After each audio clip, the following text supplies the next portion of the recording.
السلام علیکم ناظرین، میں ہوں انیس عارف اور آپ دیکھ رہے ہیں دا انٹرنل ٹروتھ۔ ناظرین، آج پھر سے ایک خبر کے ساتھ آپ کی خدمت میں حاضر ہیں۔ جی ہاں، ترکی کے شہر استنبول میں دوران لینڈنگ ایک مسافر برادر طیارہ رن وے سے پھسل جانے کے باعث ایک شخص ہلاک جبکہ 150 سے زائد مسافر زخمی ہو گئے ہیں۔ جی ہاں، اس حادثے کے باعث طیارہ 3 ٹکڑوں میں تقسیم ہو گیا ہے۔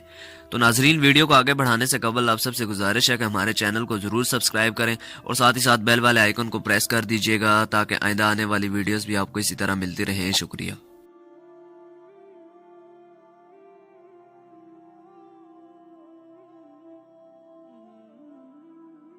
تو ناظرین، حکام کے مطابق پیگاسس ایئر لائن کی پرواز پر 171 مسافر اور عملے کے 6 ارکان سوار تھے۔ جی ہاں، طیارہ ملک کے مغربی صوبے ازمیر سے استنبول پہنچا تھا، جہاں یہ سبیہا گوکن کے ہوائی اڈے پر حادثے کا شکار ہوا۔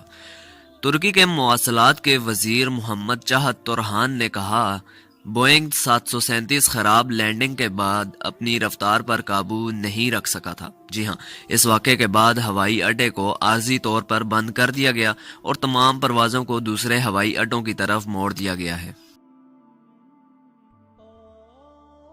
ناظرین، ترکی کے ذرائع ابلاغ کے مطابق تیز بارش اور طیارے کے عقبی حصے میں ہوا کے تیز دباؤ کی وجہ سے یہ حادثہ پیش آیا ہے۔ طیارے کے حادثے کی ویڈیوز میں دیکھا جا سکتا ہے کہ ٹکڑوں میں بٹے ہوئے طیارے سے مسافر باہر نکلنے کی کوشش کر رہے ہیں، جبکہ بہت سے امدادی کارکن اس کے ارد گرد کام کرتے دکھائی دے رہے ہیں۔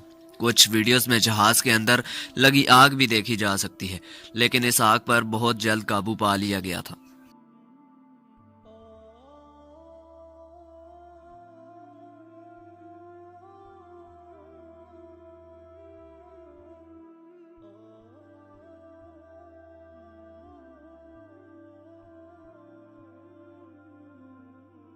ترکی کے وزیر صحت فہرتن کوکا نے تصدیق کی ہے کہ ہلاک ہونے والے مسافر کا تعلق ترکی سے ہی ہے، تاہم ان کا کہنا تھا کہ اس حادثے میں زخمی ہونے والے تمام مسافروں کی حالت خطرے سے باہر ہے۔ استنبول کے گورنر علی پرلیکا کا کہنا ہے کہ بدقسمتی طیارے پر پائلٹ کا کنٹرول نہ رہ سکا اور یہ طیارہ رن وے سے پھسل کر 50 سے 60 میٹر دور چلا گیا۔ تو ناظرین، یہی تھی آج کی ویڈیو۔ امید کرتا ہوں آپ کو ویڈیو پسند آئی ہو۔ مزید ویڈیوز دیکھنے کے لیے ہمارے چینل کو ضرور سبسکرائب کر دیں اور ساتھ ساتھ ویڈیوز کو بھی لائک کر دیجیے گا۔ شکریہ، اللہ حافظ۔